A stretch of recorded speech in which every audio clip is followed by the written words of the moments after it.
tengo visita. No sirve, voy a tener que correr. Es un puercoespín. Me viene a visitar.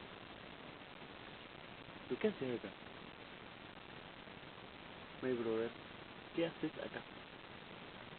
Viniste así de repente. No vayas a pinchar la rueda de mi bici. Vino de la selva. Puercoespín a visitarme. No me clave porque esto re duele. A los perros le hizo llorar mucho ya. Qué lindo ejemplar.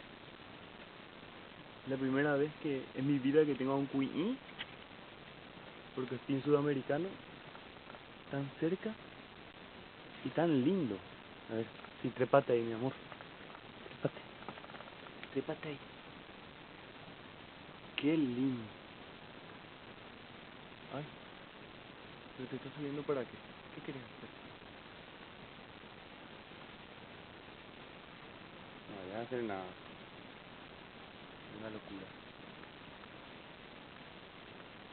Mira que sí. Wow. Amenazante total.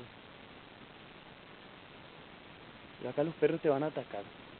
Tienes que irte de acá. ¿Por qué no te vas a la selva? Deberías irte a la selva, ¿sí?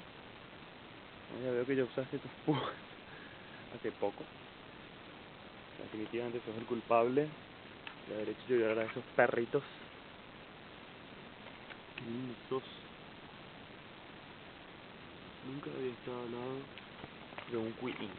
Es un cuií, un puercoespín sudamericano, y me vino a visitar de la selva. Ay, ¿no será que realmente puede lanzar las púas como me habían dicho? Espero que no.